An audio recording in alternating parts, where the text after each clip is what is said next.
तो 25 दिसंबर जो Christmas day होता है, उस दिन के वहाँ वाक्य हैं 1969 के। और बाबा ने कहा इसमें अनासक्त बनने के लिए तन और मन को अमानत समझो। अनासक्त बनने के लिए तन और मन को अमानत समझो। कल हमने जो महावाक्य पढ़े थे उसमें अंतमति गति के बारे में बाबा ने पूरा डिटेल में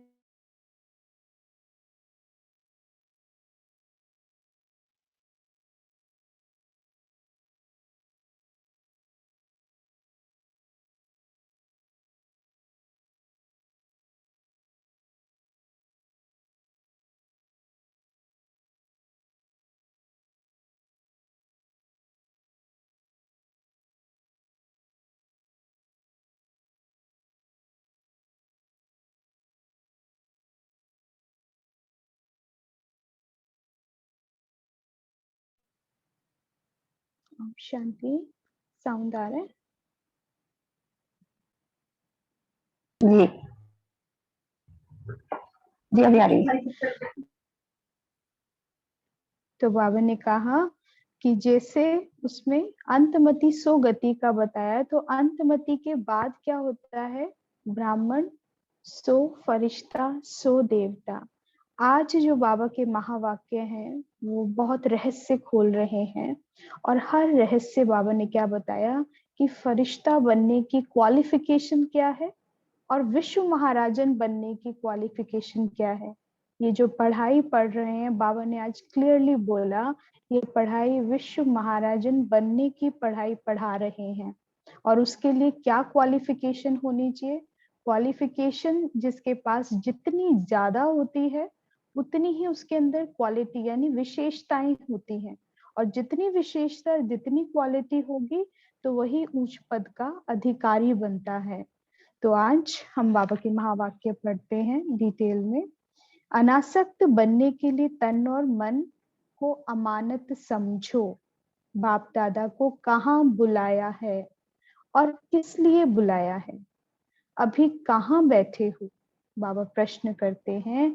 मधुबन में तो हो, लेकिन मधुबन में भी कहाँ बाप आए हैं? ग्रुप्स आ रहे थे, भट्टियां चल रही थी, तो बाबा ग्रुप से बात करते हैं, मधुबन वासियों से, और जो सेवाधारी ग्रुप में आए थे उन सभी से बाबा बात करते हैं और पूछते हैं कि कहाँ बैठे हो, कहाँ बुलाया है, क्या समझते हो? मधुबन में तो हो, लेकिन फिर भी जब बाबा से मिलन मना रहे हो तो क्या समझकर बैठे हो? कहाँ बैठे हो? फुलवारी में बैठे हो या महफिल में बैठे हो? महफिल में जल उठी क्षमा परवानों के लिए। तो बाबा पूछते हैं कि बगिया में हो, फुलवारी में हो या महफिल में हो? बाप दादा रूहानी रूहों को देख रहे हैं। अब बाबा बताते हैं कि बाबा किसको देखते हैं? फूलों को देख रहे हैं या परवानों को देख रहे हैं? बाबा कहते हैं रूहों को देख रहे हैं, और साथ साथ हर एक फूल से निकले हुए रूह की खुशबुएं भी ले रहे हैं। कल के महावाक्य में दो बातें बाबा ने आते ही पूछी थी, विशेष खुशबू। तो विशेष खुशबू का बाबा ने जिक्र नहीं किया, आकर्षण और खुशबू की बात हुई थी, आकर्षण बता दिया था लेकिन खुशबू रह गई थी। आज बाबा उस खुशबू को क्लियर करेंगे, जो रह जाता है फिर वो अगले पाठ में आता है। बाबा ने कहा हर एक फूल से निकले हुए रूह की खुशबुएं भी ले रहे हैं। जैसे वह लोग फूलों से एजेंस निकालते हैं, उनको रूह कहते हैं, उनकी खुशबू बहुत अच्छी और मीठी होती है। तो यहाँ मधुबन में रहते भी आज रूहानी दुनिया की सैर कर रहे हैं। आप सभी को भी रूहानी रूप में रह करके हर कर्म करना है, तब सर्विस में व कर्म में रौनक आएगी। अभी नवीनता चाहते हो ना, वह जैसे चल रहे हैं उसमें संतुष्ट हो। नई रौनक तब आएगी जब हर कर्म में, हर संकल्प में वाणी में रूहानियत होगी। क्या कह रहे हैं बाबा कि जब रौनक आएगी, और रौनक किस चीज की आएगी? रूहानियत। तो बाबा कहते हैं कि नई रौनक तब आएगी जब संकल्प, वाणी और कर्म में रूहानियत होगी। तो बाबा कहते हैं और वो कैसे आएगी, रूहानियत कैसे आएगी? इसके लिए क्या करना है? जो रूहानियत सदा कायम रहे। क्या बदलना है? हर एक ने भिन्न भिन्न बातें सुनाई। आप भी चिंतन करना कि रूहानियत मेरे संकल्पों में हो, वाणी में हो, कर्म में हो। कैसे पता चलेगा कि रूहानियत है? तो बाबा पूछते हैं कि वो भी सदा कायम हो जाए संकल्प, बोल और कर्म में। बाबा ने कहा क्या बदलना है, अब ये बताओ। यह तो मुख्य बातें जो सभी को पक्की ही हैं। सभी ने अपने अपने आंसर्स दिए। बाबा ने कहा ये तो है ही, परंतु रूहानियत ना रहने का कारण क्या है? फिर बाबा प्रश्न को चेंज करते हैं कि ना रहने का कारण क्या है, क्यों नहीं रूहानियत आती? सबको रूहानियत का अर्थ पता है। कैसे संकल्प में आएगी आप सब भी जानते हैं, सभी अपने उत्तर देंगे। वाणी में कैसे आएगी, कर्म में कैसे आएगी? तो सब राइट है, बाबा ने कहा। लेकिन नहीं रहती, इसका कारण क्या है? तो बाबा ने दो बातें बताई। वफादार, फरमान बरदार क्यों नहीं बन पाते हैं? रूहानियत ना रहने का कारण, वफादार और फरमान बरदार नहीं रह पाते, इसका क्या कारण है? इसकी बात की, कौन सी बात की कमी बताई बाबा ने? इसकी बात है संबंध में कमी भी क्यों पड़ती है। कुछ बच्चों ने उत्तर दिया बाबा संबंध की कमी के कारण ऐसा होता है। तो बाबा ने कहा फिर संबंध में भी कमी क्यों पड़ती है? निश्चय बुद्धि का तिलक तो सभी को लगा हुआ है। जो बच्चे बाबा के हो गए, जो सम्मुख बैठे हैं, जो सेवाधारी हैं, जो ग्रुप्स में आए हैं, अनजान तो आए नहीं है। बाबा मिलन में तो वही आते हैं जो पूर्ण निश्चय हो जाता है। तो बाबा पूछते हैं निश्चय बुद्धि का तो तिलक सभी को लगा हुआ है। यह प्रश्न है कि रूहानियत सदा कायम क्यों नहीं रहती है? रूहानियत कायम न रहने का कारण यह है कि अपने को और दूसरों को जिनके सर्विस के लिए हम निमित्त हों, उन्हों को बाप दादा की अमानत समझकर चलना। सारी चीजें फॉलो कर रहे हैं। तो बाबा बताते हैं कि जो बाबा ने तुम्हें निमित्त आत्माएं दी हैं, जिनकी तुम्हें सेवा करनी है, चाहे वो स्थूल है, चाहे वो अलौकिक आत्माएं हैं, यज्ञ के अंदर जो भी आपको मिले हैं, तो बाबा ने कहा उन्हें बाप दादा की अमानत समझकर चलना, यह एक कमी है। जितना अपने को और दूसरों को अमानत समझेंगे तो रूहानियत आएगी। बाबा ने कहा जितने अपने को और दूसरों को अमानत समझेंगे तो रूहानियत आती चली जाएगी। अमानत न समझने से कुछ कमी पड़ जाती है। अमानत का अर्थ ही क्या है कि जो चीज आपने बाबा को समर्पित कर दी है, तन मन धन संबंध संपर्क, ये क्या है? ये सब समर्पण कर दिया ना। जो बाप को समर्पित कर दिया, अब वो भगवान की चीजें हैं इस दुनिया में, आपके आसपास ही हैं। आपने तो मन से समर्पित किया है ना। तो बाबा ने भी क्या कहा कि अब ये तुम्हारे पास अमानत के रूप में है, ट्रस्टी हो जाओ तुम।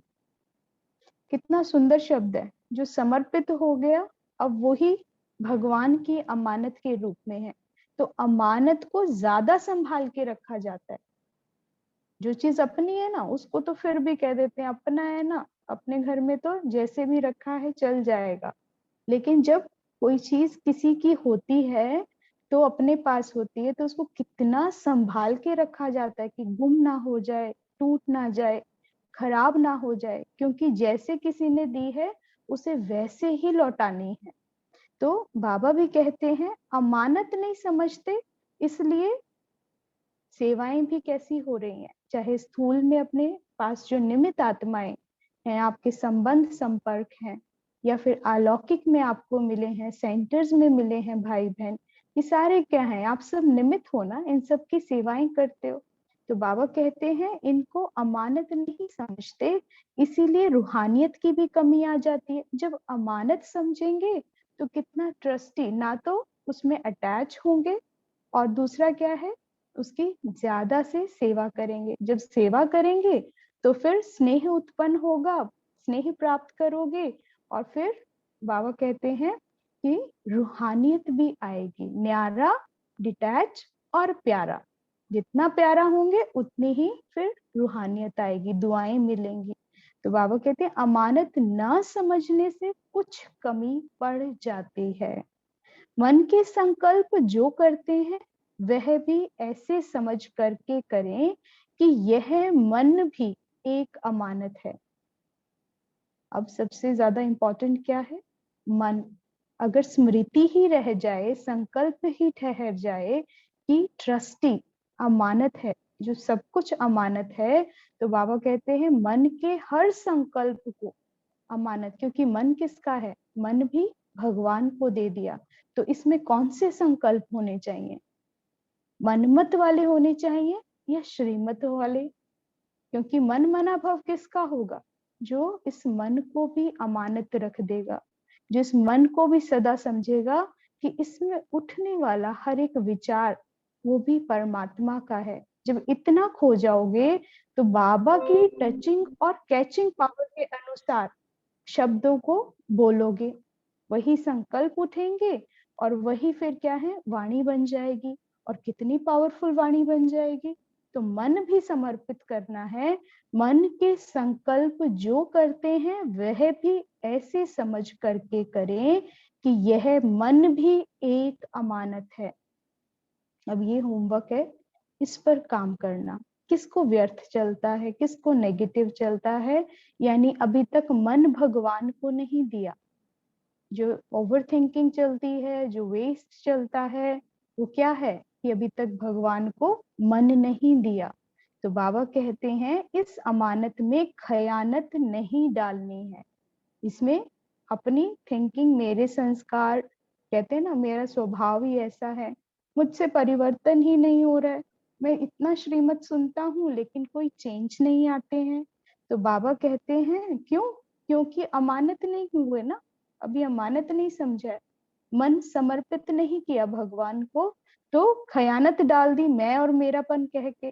तो बाबा कहते हैं दूसरे शब्दों में आप औरों को ट्रस्टी कहकर समझाते हो ना, उनको ट्रस्टी कहते हो, लेकिन अपने मन और तन को, और जो कुछ भी निमित्त रूप में मिला है, चाहे जिज्ञासु है, चाहे सेंटर है व स्कूल, कोई भी वस्तु है, लेकिन अमानत मात्र है।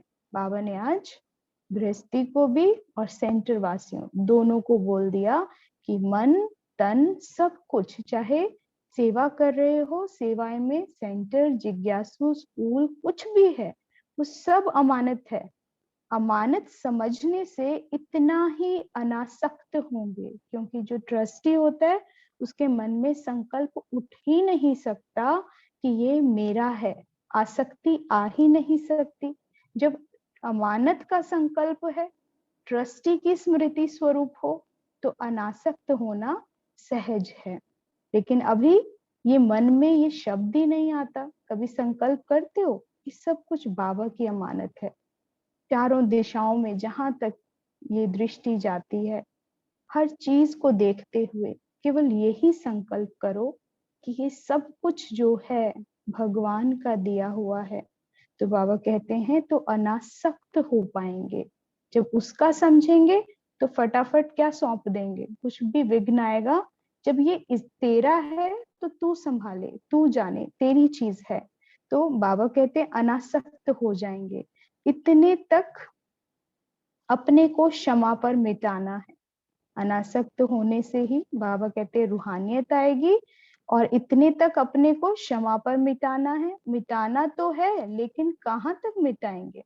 यह मेरे संस्कार हैं, यह मेरे संस्कार शब्द भी मिट जाए, मेरे संस्कार फिर कहाँ से आए? मेरे संस्कारों के कारण ही यह बातें होती हैं। इतने तक मिटना है जो कि नेचर भी बदल जाए। बाबा ने कहा ऐसा मिट जाओ, क्षमा पर ऐसा फिदा हो जाओ कि रंग रूप सब परिवर्तन हो जाए। बाबा कहते जो तुम कहते हो ना मेरी नेचर, ये मेरी नेचर भी बदल जाए, सब कुछ बदल जाए। बाबा कहते जब हर एक की नेचर बदले तब आप लोगों के अव्यक्ति पिक्चर्स बनेंगे। जब तक रूप नहीं बदला, रंग नहीं बदला, तब कैसे कोई आपका परिवर्तन वाला चेहरा बताएगा? तो बाबा ने कहा कि जब संपूर्ण समर्पित होंगे, सब कुछ अमानत समझोगे और क्षमा पर मिट जाओगे, हर चीज बाबा के ऊपर मिटा दोगे, इतना मिटा दो कि बदल जाए। बाबा ने कहा फिर नेचर बदलेगी, तब लोग फिर आपके अव्यक्ति फरिश्ता वाले पिक्चर्स बनाएंगे। संगम युग की संपूर्ण स्टेज की पिक्चर्स क्या हैं? एक तो बिल्कुल संगम युग की संपूर्ण स्टेज की पिक्चर्स, बाबा ने कहा फरिश्ते में क्या विशेषता होती है? अव्यक्ति पिक्चर बोला ना, यानी एंजलिक। तो बाबा ने कहा फरिश्ते की विशेषता क्या होती है? एक तो बिल्कुल हल्कापन होता है, लाइट की बॉडी दिखाई है एंजल्स। तो बाबा ने कहा एक तो हल्कापन होता है, हल्कापन होने के कारण जैसी भी परिस्थिति हो वैसी अपनी स्थिति बना सकेंगे। जो हल्का होता है ना, लाइट होता है, तो वो कहीं भी जहां मुड़ना है वहां मुड़ जाएगा, जहां दबना है दब जाएगा, क्योंकि हल्का है ना। तो बाबा ने कहा कि जैसी परिस्थिति वैसी स्थिति।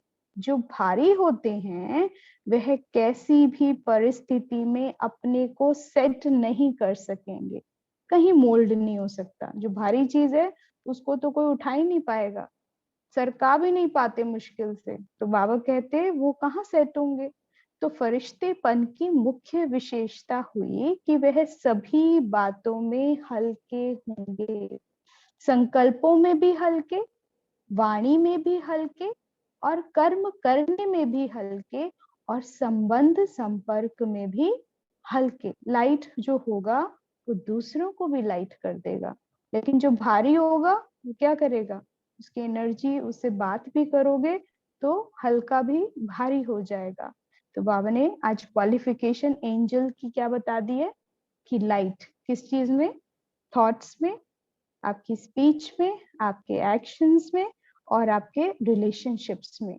तो बाबा ने कहा ये चारों चीजों में जो लाइट होगा वही एंजल की क्वालिफिकेशन है। अब देखना है कहाँ तक इन चार बातों में हल्कापन है। ये फरिश्ते की अवस्था है।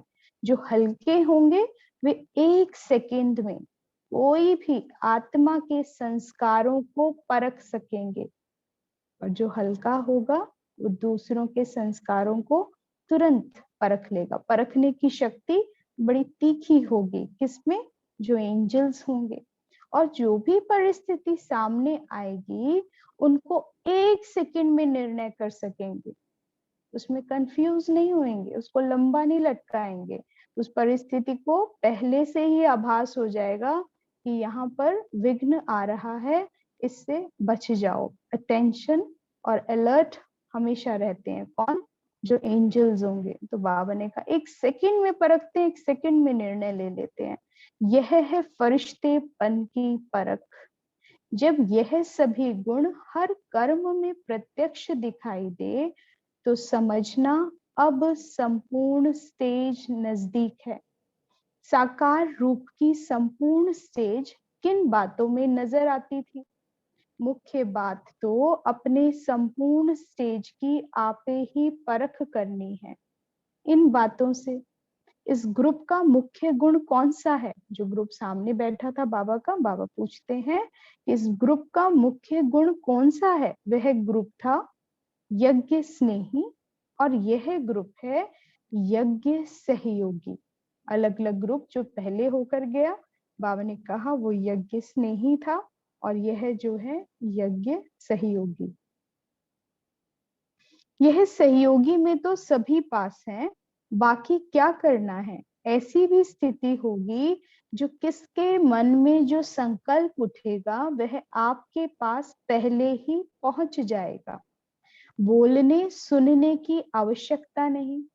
और जो फरिश्तों की और भी बाबा क्लैरिटी कर रहे हैं कि जो खुद हल्के होते हैं, लाइट होते हैं, तो वो दूसरों के संकल्पों को भी परख लेते हैं। तो बाबा ने कहा वह आपके पास पहले ही पहुंच जाएंगे। क्या? दूसरों के संकल्प।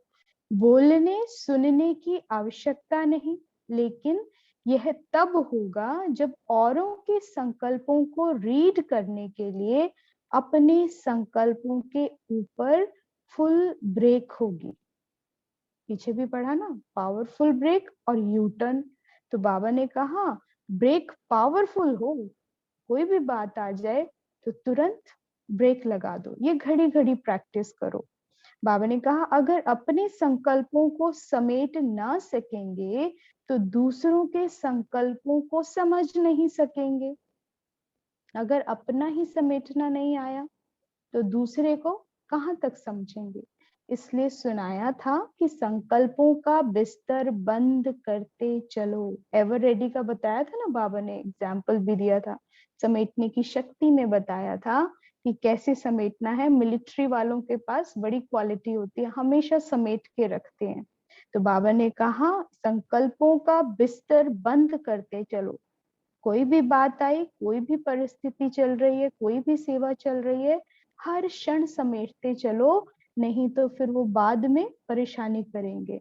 तो बाबा ने कहा जितनी जितनी संकल्पों को समेटने की शक्ति होगी, उतना उतना औरों के संकल्पों को समझने की भी शक्ति होगी। अपने संकल्पों के विस्तार में जाने के कारण अपने को ही नहीं समझ सकते हो तो दूसरों को क्या समझेंगे। इसलिए यह भी स्टेज नंबर वार पुरुषार्थ अनुसार आती रहेगी। यह भी संपूर्ण स्टेज की परख है। कहां तक संपूर्ण स्टेज के नजदीक आए हैं, उनकी परख इन बातों से अपने आप ही करनी है। कौन सी बातों से? अभी जो बाबा ने सारा पीछे क्लियर करा, कैसे परखोगे। परखने की शक्ति जिसके पास समेटने की शक्ति है, जो संकल्पों को समेटना जानते हैं। तो बाबा ने कहा कि जिसके पास इन सब बातों की परख होगी तो वो अपने आप ही संपूर्ण स्टेज के नजदीक आ जाएंगे। यह ऑलराउंडर ग्रुप है। बाबा महिमा करते हैं जो ग्रुप सम्मुख बैठा है। ऑलराउंडर का लक्ष्य क्या होता है? लक्षण है, लेकिन जो लक्ष्य रखा है वह कुछ और आगे का रखना चाहिए। अब तक जो प्रैक्टिकल में है उस हिसाब से कौन से राजे गिने जाएंगे। दूसरी बाबा क्वालिफिकेशन बता रहे हैं किसकी? विश्व महाराजन की। एंजल्स की तो बता दी है ना, ब्राह्मण सो फरिश्ता और फरिश्ता सो विश्व का महाराजन, देव आत्माएं। तो बाबा ने कहा वो ऑलराउंडर होते हैं। उनका लक्ष्य क्या होता है? बाबा ने कहा अब तक कौन से राजे गिने जाएंगे, अभी के सर्विस के साक्षात्कार प्रमाण कौन से राजे बनेंगे। अब तक जो भी साक्षात्कार हुए उसके हिसाब से बाबा ने कहा कौन राजे बनेंगे। पुरुषार्थ से पद तो स्पष्ट हो ही जाता है।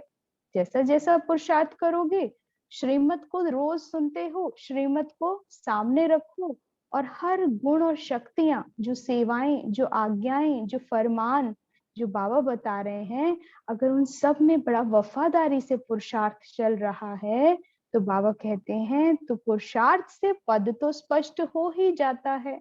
भल सूर्यवंशी तो हैं, लेकिन एक होते हैं विश्व के राजे। तो विश्व महाराजन के साथ अपने राज्य के राजे भी होते हैं। अब बताओ आप कौन से राजे हो? बाबा पूछता है। शुरू में कौन आएंगे? विश्व के महाराजन बनना और विश्व महाराजन के नजदीक संबंधी बनना, इसके लिए कौन सा साधन होता है? अब आप पूछते हैं कि एक तो महाराजन, फिर उसके समीप के होते हैं, फिर संबंधी भी होते हैं। तो बाबा ने कहा कौन से हैं आप? अपनी चेकिंग करो। उसके लिए साधन कौन सा है? कल भी बाबा ने बताया था, इतना डिटेल में बताया था कि कैसे प्राप्ति होगी, कैसे प्राप्त करोगे। जो शुरू से, आदि से अब लास्ट तक, अंत तक जो पुरुषार्थ करोगे, उसमें जो स्थिति रहेगी, बाबा ने कहा हर परिस्थिति के अनुसार क्या स्वस्थिति बनी रहती है, और लास्ट तक वही जो प्रत्यक्षता होगी, वो सारा कैलकुलेशन, हिसाब किताब काउंट किया जाएगा, उसी के बेसिस पे पद दिया जाएगा। तो बाबा ने कहा विश्व का कल्याण तो हो ही जाएगा, लेकिन विश्व के महाराजन जो बनने वाले हैं, उन्हीं की अभी निशानी क्या होगी? यह भी ब्राह्मणों का विश्व है, अर्थात छोटा सा संसार है ब्राह्मणों का। तो जो विश्व महाराजन बनने हैं, उन्हें कहा इस विश्व अर्थात ब्राह्मण कुल की हर आत्मा के साथ संबंध होगा। बाबा ने कहा कि ब्राह्मण परिवार भले इस संसार में, इस सृष्टि पर छोटा सा है, लेकिन जो विश्व महाराजन की क्वालिफिकेशन होगी वो क्या होगी कि उसका संबंध ब्राह्मण कुल की हर आत्मा के साथ बहुत अच्छा स्नेह प्रिय होगा। तो बाबा ने कहा जो यहाँ इस छोटे से परिवार सर्व के संबंध में आएंगे, वह वहां विश्व के महाराजन बनेंगे। अब बताओ कौन से राजे बनेंगे? एक होते हैं जो स्वयं तख्त पर बैठेंगे, और फिर एक ऐसे भी हैं जो तख्त नशीन बनने वालों के नजदीक सहयोगी होंगे। नजदीक सहयोगी भी होना है तो उसके लिए भी अब क्या करना पड़ेगा? जो पूरा दैवी परिवार है, उन सर्व आत्माओं के किसी न किसी प्रकार से सहयोगी बनना पड़ेगा। एक होता है सारे कुल के सर्विस के निमित्त बनना, और दूसरा होता है सिर्फ निमित्त बनना, लेकिन किसी न किसी प्रकार से सर्व के सहयोगी बनना। ऐसे ही फिर वहां उनके नजदीक के सहयोगी होंगे। तो अब अपने को चेक करो। बाबा कहते हैं अब अपने आप को देखो, मैं कहाँ हूँ, कौन सी आत्मा बनूंगा, सहयोगियों में आऊंगा या फिर विश्व का महाराजन बनूंगा? तो बाबा ने कहा जो चीज चाहिए फिर उस कमी को मेकअप करो, कंप्लीट करो। बाबा कहते हैं विश्व महाराजन बनेंगे ना? इतने प्यार से पूछता है बाबा। नंबरवार विश्व महाराजन कौन से बनते हैं, वह भी दिन प्रतिदिन प्रत्यक्ष देखते जाएंगे। ऐसे नहीं कि अभी नहीं बन सकते हैं। बाबा ने कहा अभी भी जंप दे सकते हैं, मेकअप करने का अभी समय है। कल भी कहा ना, मेकअप कर सकते हो, जरूरी नहीं है बड़ी बड़ी दीदियां बनेंगी। बाबा ने कहा जो नए नए रत्न आते हैं वो अपने पुरुषार्थ के हिसाब से बाबा का शो करेंगे, और जो शो करेंगे फिर वो हाई जंप भी प्राप्त कर सकते हैं। और हाई जंप से फिर बाबा ने कहा कि बाप समान आत्माएं उच्च पद पे आ जाएंगी। Last so fast so first का गायन है। तो बाबा ने कहा अभी समय है, मेकअप करने का अभी समय है, लेकिन थोड़ा समय है। समय थोड़ा है, मेहनत विशेष करनी पड़ेगी, लेकिन मेकअप कर सकते हो। विश्व के महाराजन के संस्कार क्या होंगे? आज बाप दादा विश्व के महाराजन बनाने की पढ़ाई पढ़ाते हैं, उसके संस्कार क्या होंगे? जैसे बाप सर्व के स्नेही और सर्व उनके स्नेही हैं। बाबा सबको प्यार करते हैं और सब बाबा को बहुत प्यार करते हैं। यह तो प्रैक्टिकल में देखा ना, ऐसे एक एक के अंदर से उनके प्रति स्नेह के फूल बरसेंगे। जब स्नेह के फूल यहाँ बरसेंगे, तब इतने जड़ चित्रों पर भी फूल बरसेंगे। तो यहाँ भी अपने को देखो कि मुझ आत्मा के ऊपर कितने स्नेह के पुष्पों की वर्षा हो रही है, वह छिप नहीं सकेंगे। जितने स्नेह के पुष्प, उतने द्वापर में पूजा के पुष्प चढ़ेंगे। कहाँ कहाँ कोई पुष्प चढ़ाने लिए कभी कभी जाते हैं, और कहाँ तो हर रोज और बहुत पुष्पों की वर्षा होती है। मालूम है, कृष्ण और राधे के मंदिर में देखो, रोज फूलों की वर्षा करते हैं। तो बाबा कहते हैं इसका कारण क्या है? तो यही लक्ष्य रखो कि सर्व के स्नेह के पुष्प पात्र बने। स्नेह कैसे मिलता है? ये भी बाबा ने बताया था ना पिछले महावाक्यों में, कि जो जास्ती पुरुषार्थ करता है, जो जितनी मेहनत करता है, उस पे सहज स्नेह आता है। आज बाबा पूछते हैं स्नेह कैसे मिलता है? एक एक को अपना सहयोग देंगे तो सहयोग मिलेगा। पहले पुरुषार्थ करना पड़ेगा, दूसरों की सेवा करनी पड़ेगी। हम चाहते हैं सब हमें स्नेह करें, लेकिन बिना पुरुषार्थ के वो तो लॉ ही नहीं है। पहले देना पड़ेगा तब मिलेगा, जो दोगे सो पाओगे। तो बाबा ने कहा सहयोग देंगे तो सहयोग मिलेगा, और जितने के यहाँ सहयोगी बनेंगे उतने के स्नेह के पात्र बनेंगे, और ऐसा ही फिर विश्व के महाराजन बनेंगे। इसलिए लक्ष्य बड़ा रखो। जितनी विहंग मार्ग की सेवा करोगे, जितना दूसरों को सहयोग दोगे, तो बाबा ने कहा फिर देखो विश्व का महाराजा, उसकी प्रजा भी कितनी है। फिर सर्व को प्यार करना है तो सर्व का प्यार प्राप्त करोगे। बाबा हमारे सामने एग्जाम्पल है। तो बाबा ने कहा जैसे बाप है ऐसा ही बनना है। यही क्वालिफिकेशन है विश्व महाराजन की। आज एक भक्ति मार्ग का चित्र याद आ रहा है। आज देख भी रहे थे तो मुस्कुरा भी रहे थे। देख रहे थे अंगुली देने वाले तो है ना, अंगुली दी भी है, वह देनी है। कहाँ तक अंगुली पहुंची है? कृष्ण का दिखाते हैं ना, गोवर्धन पर्वत, और फिर उसके साथ सभी जितने भी वो गोपियां थे उन सब ने उंगली दी। तो बाबा ने कहा कहाँ तक अंगुली पहुंची है? अगर अंगुली देनी है तो इसका मतलब है जहां तक अंगुली पहुंची है वहां तक नहीं दी है, यानी पहाड़ उठा नहीं है। जितनी उंगली चाहिए थी उतना देना है ताकि पहाड़ उठ जाए। तो बाबा ने कहा अभी तक दी नहीं है। क्यों? इतना भारी है क्या? जो बाबा ने सेवा दी है, आज्ञाएं दी हैं, जो बाबा ने फरमान दिए हैं, तो बाबा ने कहा ये इतना भारी है क्या? इतनों की अंगुली भी मिल गई है फिर भी पहाड़ क्यों नहीं उठता? कल्प पहले का जो यादगार है वह सफल तब हुआ जब सभी का संगठित रूप में बल मिला है। अभी क्या है, हट जाते हैं, उंगली दिखाते हैं लेकिन उठाते नहीं है, सहारा पूरा नहीं बनते हैं, सहयोग नहीं देते हैं। सिर्फ बाबा कहते हैं चेक करो पहाड़ उठाने तक पहुंचे हो, या सिर्फ दिखाई दिखाई है कि मैं भी करूंगा दूर दूर से। तो बाबा ने कहा संगठन का गायन है। जिस दिन संगठित रूप में बल मिलेगा इसलिए थोड़ा उठता है फिर बैठ जाता है। हर एक अपनी अपनी अंगुली लगा रहे हैं, परंतु आवश्यकता है संगठित रूप में। स्वयं की अंगुली दी है, लेकिन अब संगठन में शक्ति तब भरेगी जब वह बल आएगा। अब शक्ति दल की प्रत्यक्षता होनी है। सभी फूल तो बने हैं लेकिन अब गुलदस्ते में संगठित रूप में आना है। अभी कोई पुष्प कहाँ कहाँ अपनी लत दिखा रहे हैं, यानी रंग दिखा रहे हैं। कोई अपनी खुशबू दे रहा है, कोई अपना रूप दिखा रहा है, रंग रूप और खुशबू। तो बाबा ये देख रहे हैं कोई अपना रंग दिखा रहा है, किसी की खुशबू फैली है और किसी का रूप प्रत्यक्ष हो रहा है।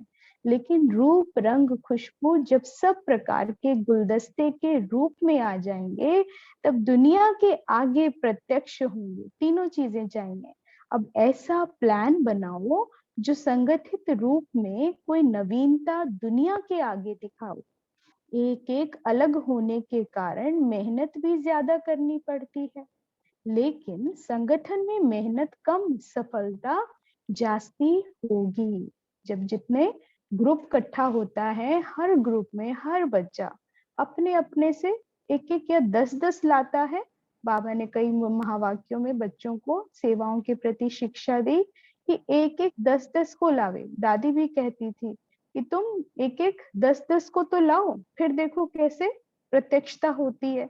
तो बाबा भी कहते हैं जब संगठन में मेहनत कम और सफलता जास्ती होगी जब संगम युग के संगठन को सफल बनाएंगे तब सर्विस की सफलता होगी। हम सबको एक होना पड़ेगा, एक जैसे संकल्प, और अपने इस डिवाइन परिवार को और विस्तार में बढ़ाना है और सेवाएं करनी है। नई नई प्लानिंग्स रचो, सब लेकर आओ कि कोर्स कराना है, तो फिर हम कोर्स के लिए भी क्लास स्टार्ट करेंगे। नयों को पकड़ो, नयों को समझावनी दो। तो बाबा ने कहा ऐसे संगठन को सफल बनाओ। योग्यताएं सभी हैं लेकिन योजना तक रह जाती है बाबा की, क्योंकि एक एक गुलदस्ते का जो पुष्प है भगवान का, वो बहुत ही कीमती है, विशेष है, लेकिन अपनी कीमत नहीं जानता, अपनी विशेषता नहीं जानता। दूसरों के साकारी दुनिया में रहकर जैसी दूसरी आत्माएं कमजोर हैं, उन्हीं के संग का रंग लगा लेते हैं और अपने आप को भी कैसा कर देते हैं, हिम्मतहीन बना देते हैं। जबकि ऐसा नहीं है। बाबा रोज इतने बड़े बड़े महावाक्य उच्चारण करते हैं, खुश करने के लिए नहीं।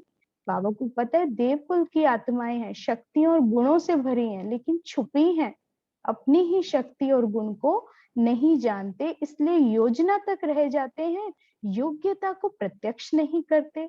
अब अपनी योग्यताओं से औरों को भी बाप के समीप लाने योग्य बनाओ। इसलिए बाबा कहते हैं बाबा को देखो, बातों को मत देखो, बाप को देखो केवल। जब सर्वशक्तिवान को सम्मुख रखोगे, उसके दिए हुए लक्ष्य को सामने रखोगे, तो फिर गुण और शक्तियां प्रत्यक्ष होंगी।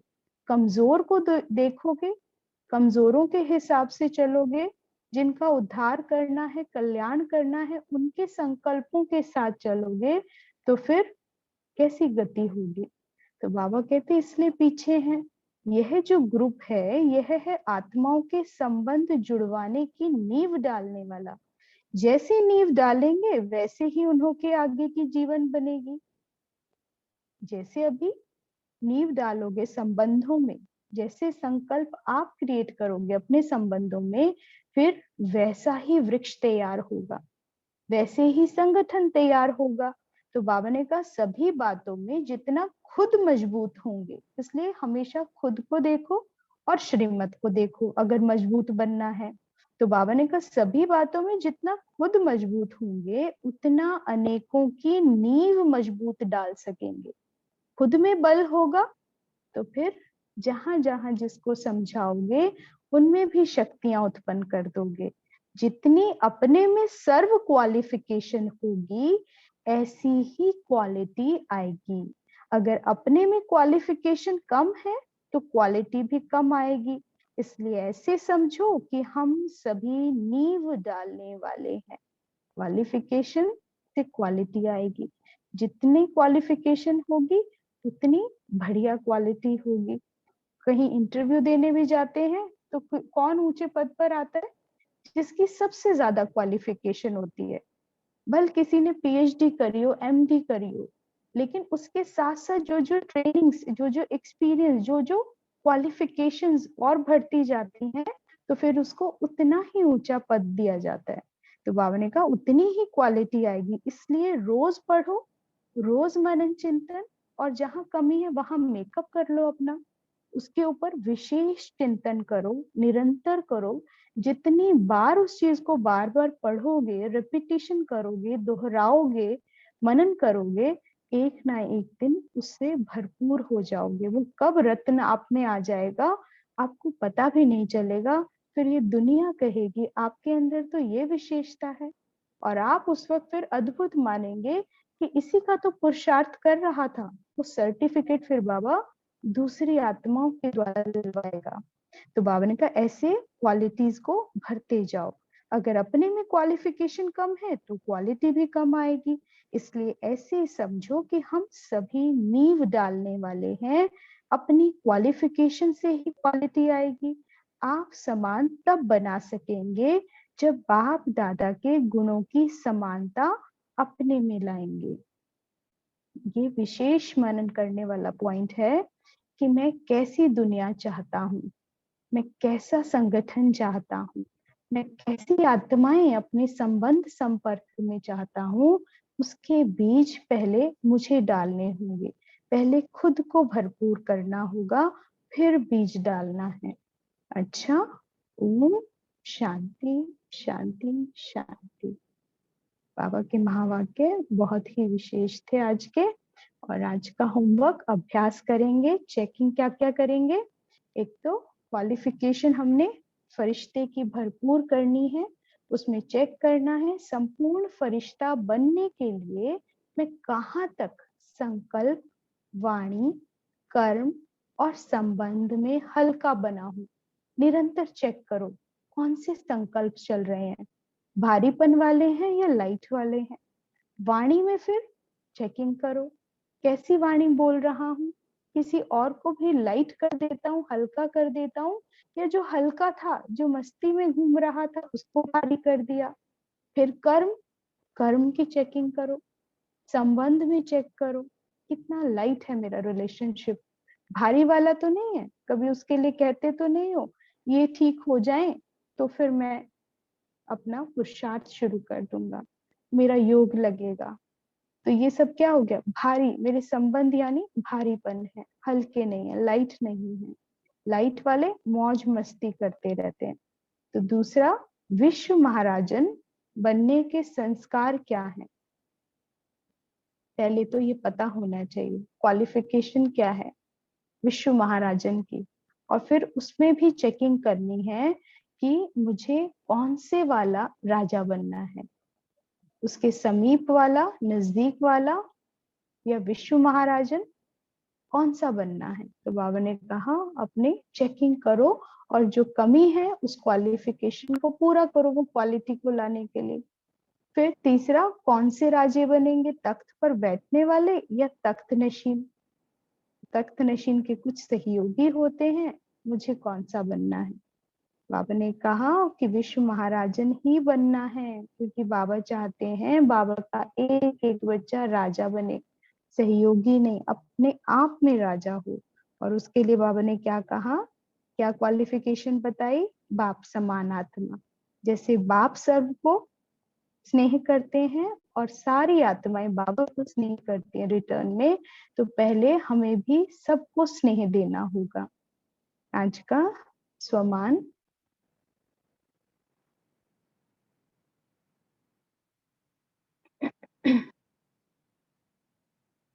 मैं सर्व को स्नेह देने वाली और सर्व का स्नेह पाने वाली, मैं विश्व महाराजन आत्मा हूँ। ये अफर्मेशन है, इसको सारा दिन दोहराओ, इसकी गहराई में जाओ और इसको अप्लाई करो, चेक करो क्या मैं सर्व को स्नेह दे रही हूँ और क्या मैं सर्व से स्नेह पा रही हूँ। पाने से पहले देना होगा। तो बाबा ने कहा फिर वही विश्व महाराजन बनेंगे। तो बाप समान आत्मा है, वही विश्व महाराजन आत्मा होगी। तो सर्व को स्नेह देने वाली और सर्व का स्नेह पाने वाली, मैं विश्व महाराजन आत्मा हूँ। अच्छा, ओम शांति। 1969 के वाक्य हमारे कंप्लीट हो चुके हैं। तो कोई भी अभी इसमें इशू आएगा, हम रोज 11 बजे, क्योंकि होमवर्क और पीछे टेस्ट सीरीज नहीं हुई है, और तो हम लोग 10 या 11 बजे का डालेंगे, लिंक डालेंगे। और उसमें जो विशेष पुरुषार्थ करना चाहते हैं वो पहले रिवाइज करना, मंडे से हम लोग करेंगे और फिर उसके ऊपर वर्कआउट करेंगे। अब एक्सरसाइज का टाइम है, तो एक्सरसाइज करेंगे, टेस्ट भी देंगे और मेंटल एक्सरसाइज करेंगे, अपने सब कॉन्शियस को एम्पावर करेंगे इन ज्ञान रत्नों से। ठीक है, ये तो रहेगा 1969 का, और 3.15 अपना 1970 के महावाक्य शुरू हो जाएंगे। तो जो रेगुलर जिन्होंने सभी करी हैं क्लासेस, इंटरलिंक्ड हैं बाबा के महावाक्य, ऐसा नहीं कि आज वाली कर ली और पिछली नहीं करी, तो ये समझ में नहीं आएगा। बाबा का ज्ञान क्या है, एक एक लेसन कंटिन्यूएशन में है, पिछले से लिंक्ड होता है। तो अभी 70 में भी आप पढ़ोगे तो यही जो परखने की शक्ति पढ़ी, समेटने की शक्ति पढ़ी, अब बाबा इसको और डिटेल में समझाएंगे। तो है ज्ञान वही, लेकिन उसको कैसे बाबा देखो एक्सप्लोर करके हमें देता है खजाना एक एक चीज का। तो इसके ऊपर 1969 का जहां तक मैं समझती हूँ अव्यक्त बनाने के लिए, अपने आप को संपूर्ण करने के लिए बहुत और सफिशिएंट डाटा है, लेकिन इसकी गहराई में जाना, मनन करना और मग्न अवस्था तक पहुंचना ये बहुत रिक्वायर्ड है। तो जिन्होंने किया है उनको मुबारक है, जो इस पूरे पड़ाव में और जो अभी तक कभी माया के साथ युद्ध में रहे, बीच में छूट गया, कभी ज्वाइन करा, लेकिन छूट भी जाता है तो यूट्यूब पे रिकॉर्डिंग सिर्फ हम इसीलिए कर रहे हैं, कारण ही यही है हमारी क्लासेस छूट ना जाए, क्योंकि जो एक बार संगठन में हम बाबा के साथ बैठते हैं वो बाबा ही बुलवाता है, तो फिर रिपीट नहीं हो सकता। इसीलिए हम रिकॉर्ड कर रहे हैं ताकि जो पुरुषार्थी हैं वो बहुत अच्छे से पुरुषार्थ करें, और 11 बजे से हम फिर टेस्ट करेंगे। तो रिवाइज करना 1969 का जो पहले संदेश है, तो 2 संदेश को रिवाइज करके अच्छे से आना, फिर हम उसका टेस्ट सीरीज करेंगे और विद मेडिटेशन एक भट्टी की तरह काम करेंगे इस पर। लेकिन जो जुड़ेंगे वो फिर रेगुलर ही जुड़ना, क्योंकि फिर कभी करा और कभी नहीं किया तो आंसर भी नहीं आएगा, लेकिन जो करेंगे रेगुलर करेंगे उसे आनंद भी आएगा और अपनी ट्रांसफॉर्मेशन भी चेक करना। ये सिर्फ पर्पस ट्रांसफॉर्मेशन का है, इसलिए ग्रुप का नाम भी क्या रखा, संस्कार रीइंजीनियरिंग। अपने संस्कारों को फिर से चेंज करेंगे, ट्रांसफॉर्म करेंगे। अभी बाबा की याद में बैठते हैं, अनासक्त भाव में, अमानत के रूप में सब कुछ बाबा को सौंप दो, हर संकल्प से चेकिंग करो, तेरा तेरा तेरा, सब कुछ तेरा, मेरा कुछ है ही नहीं। और आज गुरु पूर्णिमा है, आप सबको गुरु पूर्णिमा की बहुत बहुत मुबारक मुबारक मुबारक।